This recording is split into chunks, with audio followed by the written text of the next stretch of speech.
नमस्कार। आप सभी का प्रतिभा क्लास में हार्दिक स्वागत है।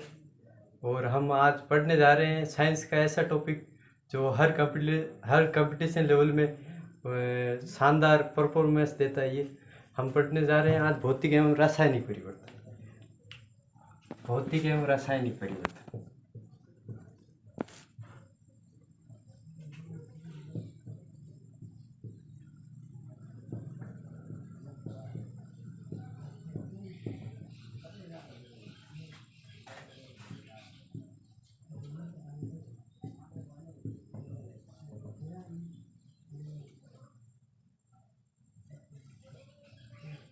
पहले तो भौतिक एवं रासायनिक परिवर्तन होता क्या है, ये हम इसकी परिभाषा जानना हमारे लिए बहुत आवश्यक है, क्योंकि ये पदार्थ का वर्गीकरण दो भागों में होता है।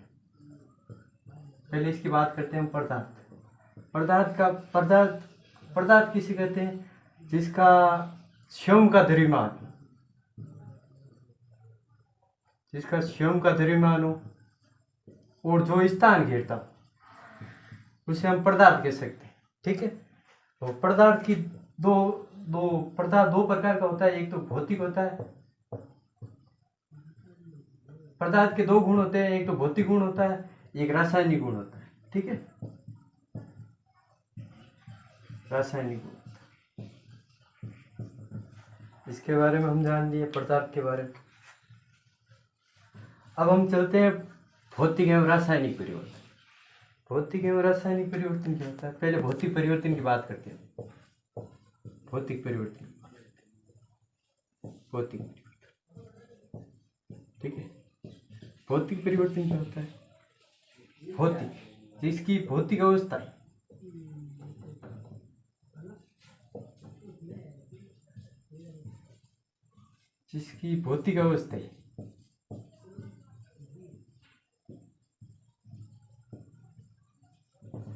भौतिक अवस्था कौन कौन सी होती है आपको ये भी पता होना चाहिए। भौतिक अवस्था होती है जैसे आप कह सकते हो आकार,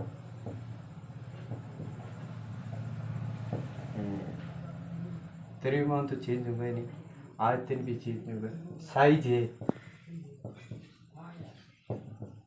रूप है, रंग, ये सभी में चेंजेस हो सकता है। इसे ही हम भौतिक अवस्था ही कहते हैं। ठीक है।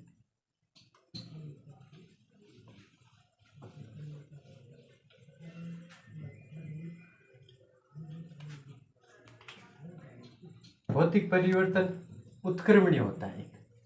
ये एक उत्क्रमणीय प्रक्रिया है, उत्क्रमणीय अभिक्रिया है। ठीक है। उत्क्रमणीय अभिक्रिया का मतलब है कि हम उस पदार्थ को वापस किन्हीं न किन्हीं अवस्था में वापस प्राप्त कर लेते। जैसे जल है, उसको हमने गर्म किया, जल को हमने गर्म किया, वो क्या बन गई? वाष्प बन गई। अब वाष्प को हम वापस किन्हीं न किन्हीं प्रक्रियाओं के द्वारा हम वापस जल में कन्वर्ट कर सकते हैं। उसे हम उत्क्रमणीय प्रक्रिया कहते हैं। ठीक है। और एक इसमें सबसे महत्वपूर्ण बात है कि इसमें कोई नया पदार्थ नहीं बनता है।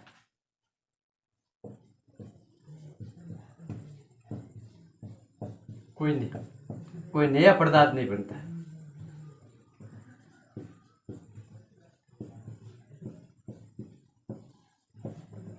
जैसे आप मान लो उदाहरण, जल से हमने बर्फ बनाया। ठीक है। जल से हमने बर्फ बनाया तो ये सिर्फ अवस्था में चेंज हो सकता है। जैसे पहली अवस्था थी लिक्विड, मतलब द्रव अवस्था थी, अब इसकी हो गई ठोस अवस्था। तो ये सिर्फ अवस्था में चेंज हो सकता है, पदार्थ वही का वही, इसलिए कोई मतलब पदार्थ नहीं बनता है कोई भी नया।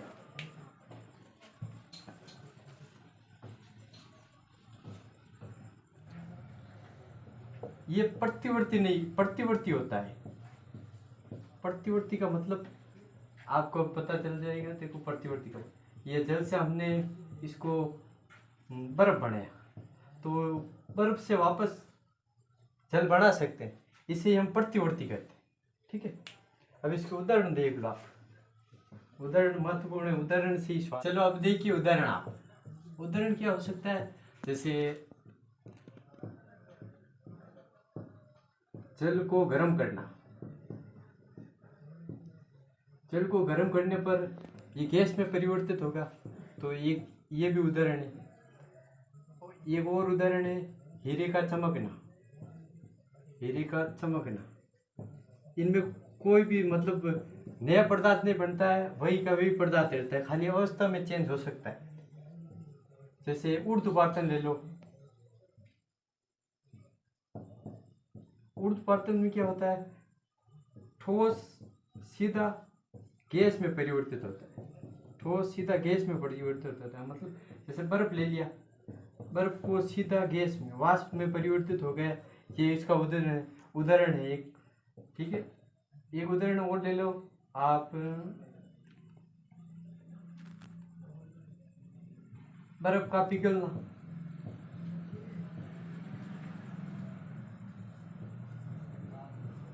बर्फ का पिघलना, बादलों का बनना।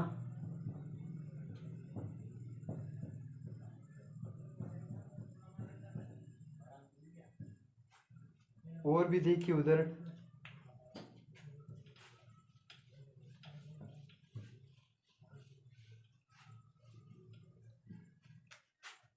स्प्रिंग को खींचना।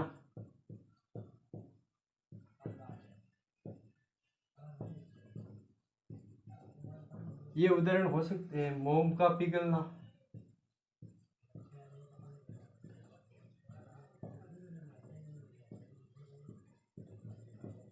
मोम का पिघलना। ठीक है, ये सभी उदाहरण ऐसे हैं जिसमें भौतिक अवस्था ही चेंज हो सकती है, कोई नया पदार्थ नहीं बन सकता है। अब ये भौतिक परिवर्तन हमारा समाप्त हो गया। इससे अलावा कोई भी प्रश्न नहीं आएगा किसी भी एग्जाम में, और इस पर आधारित ही आएगा। ये कंफर्म नहीं कह सकता हूँ कि यही का ये आएगा, इस पर आधारित आ सकते हैं। ठीक है, चलो अब हम देखते हैं रासायनिक परिवर्तन क्या होता है। रासायनिक परिवर्तन ये एक ऐसा परिवर्तन है जिसमें एक से अधिक पदार्थ बनते हैं। जैसे एक से अधिक पदार्थ बनते हैं। ठीक है, एक से अधिक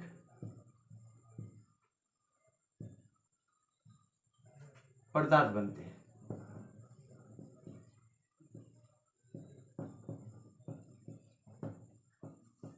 और इनका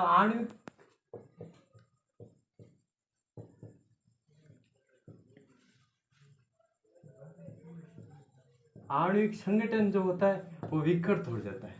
विकृत मतलब टूट जाता है। जैसे टेस्ट में परिवर्तन हो सकता है, इसमें रूप में परिवर्तन हो सकता है, रंग में परिवर्तन हो सकता है, ऐसे परिवर्तन हो सकते हैं। इसमें नया पदार्थ भी बनता है, ये महत्वपूर्ण है। नया पदार्थ बनता है इसमें। नया पदार्थ कैसे बनता है, जैसे ये दूध है, दूध में हमने नींबू मिला लिया, तो मिला लिया तो क्या बन गया, दही बन गया।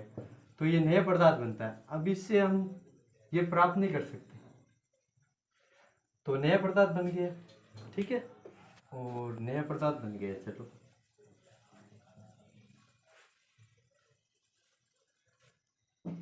ये अनुत्क्रमणीय अभिक्रिया होती है।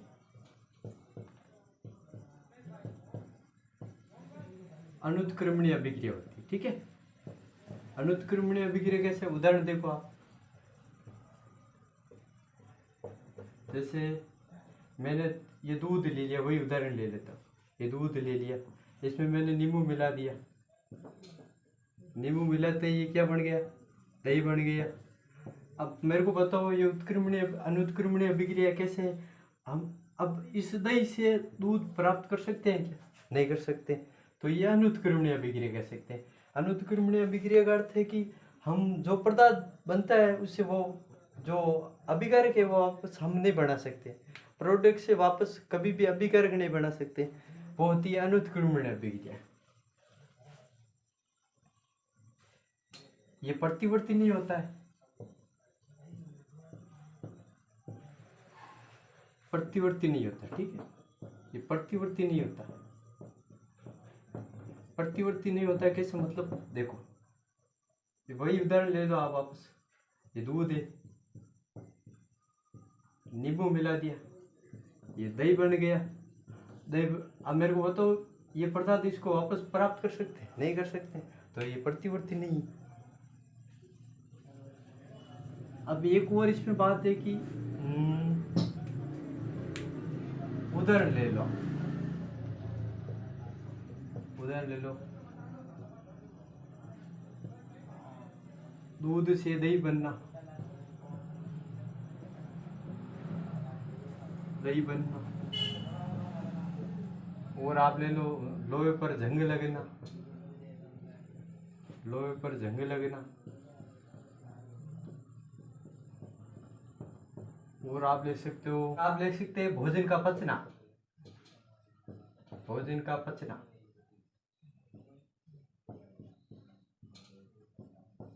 भोजन का पचना, और आप ले सकते हो लकड़ी का जलना।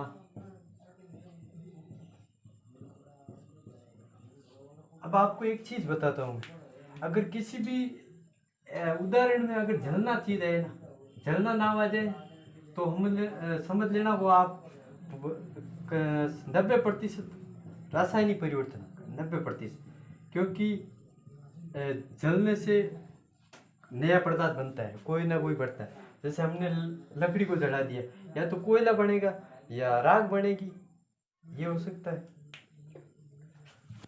अब हम बात करते हैं एक उदाहरण में कंफ्यूज है सभी के हैं, वो है मोमबत्ती का जलना, मोमबत्ती का जलना, मोमबत्ती का जलना। ठीक है, ये आपको एग्जांपल समझाते हैं कैसे। ये ले लो आप, ये मोमबत्ती ले ली मैंने, ठीक है, ये मोमबत्ती ले ली, इसमें ये धागा है, ये मोमबत्ती को मैंने जला दिया। अब देखो इसमें, आप देखो इसमें क्या क्या हो रहा है, ये जल रही है मोमबत्ती, ये धागा क्या कर रहा है, जल रहा है, ये धागा जल रहा है, और ये मोम क्या रही, पिघल रही, पिघल रही। ठीक है, अब मेरे को बताओ पिघलना किस में आता है, भौतिक में आता है, भौतिक परिवर्तन, और जलना किस में आता है, रासायनिक परिवर्तन। तो इसमें कौन सा परिवर्तन हो सकता है, आप बता सकते हो? भौतिक एवं रासायनिक दोनों परिवर्तन हो सकते हैं, भौतिक एवं रासायनिक दोनों परिवर्तन हो सकते हैं।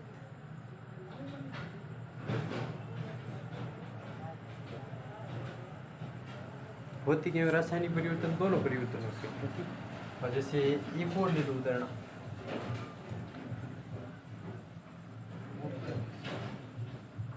कुछ उदाहरण है जिनमें आपको कंफ्यूज हो सकता है, मतलब ये भौतिक है या रासायनिक है, ऐसा कुछ। तो देखो आप, कागज का फटना, जैसे ये कागज है, इसको मैंने 4 टुकड़ों में बांट दिया, इनको वापस जोड़ नहीं सकता, कुछ नया पदार्थ बना क्या, नहीं बना, तो ये कौन सा परिवर्तन है, भौतिक परिवर्तन। जिसमें नया पदार्थ नहीं बनता है वो भौतिक परिवर्तन।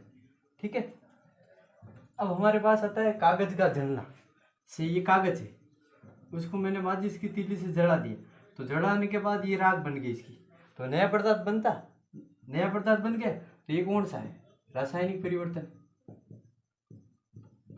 ये रासायनिक परिवर्तन हो गया। अगले उदाहरण पर चलते हैं, मोमबत्ती का पिघलना, आपको पहले ही बता दिया, ये मोमबत्ती पिघल रही है, ये पिघल रही है, तो ये मोम है, ये नीचे गिर रहा है मोम, ये गिरा है, इसको वापस इकट्ठा करके मोम बनाया जा सकता है, तो ये भौतिक परिवर्तन हो गया, ये हो गया भौतिक परिवर्तन। ठीक है, मोमबत्ती का जलना आपको पहले ही बता दिया, ये मोमबत्ती है, ये जल रही है, ये धागा भी जल रहा है, ये मोम भी जल रही, तो ये दोनों परिवर्तन हो सकते हैं, भौतिक एवं रासायनिक परिवर्तन, ये दोनों परिवर्तन है, दोनों। ठीक है, अब दूध का गर्म होना, ये मैंने ये बिखर लिया, ये कोई पदार्थ लिया, ये बिखर पर चढ़ा दिया मैंने इसको, ये दूध है, इसमें ये क्या करेगा, या तो भाप बन जाएगा या गर्म हो जाएगा, तो इसमें कोई नया पदार्थ नहीं बन सकता, तो ये है भौतिक परिवर्तन, ये हो गया भौतिक परिवर्तन। दूध का दही बनना, नया पदार्थ बनता है, तो रासायनिक परिवर्तन हो गया, रासायनिक परिवर्तन हो गया। भोजन का पचना, भोजन को पचाने के बाद हम उसका वापस पदार्थ वापस प्राप्त कर सकते नहीं कर सकते हैं, क्योंकि वो अपशिष्ट हो गए। तो ये हो गया रासायनिक परिवर्तन, ये हो गया रासायनिक परिवर्तन। अब भोजन का पकना, भोजन पकने के बाद हम उसको वापस थोड़ी प्राप्त कर सकते हैं, तो ये भी हो गया रासायनिक परिवर्तन, ये भी हो गया रासायनिक परिवर्तन। अब भोजन का सड़ना, सड़ने के बाद वो पदार्थ वापस थोड़ी बचेगा, वो तो अपशिष्ट हो गए, तो ये भी हो गया रासायनिक परिवर्तन। ये कुछ उदाहरण है जिसमें आपको कंफ्यूज हो सकता है, वो हमने क्लियर कर दिया। चलो, आज की क्लास अच्छी लगी तो लाइक शेयर और सब्सक्राइब ज़रूर करना इस चैनल को।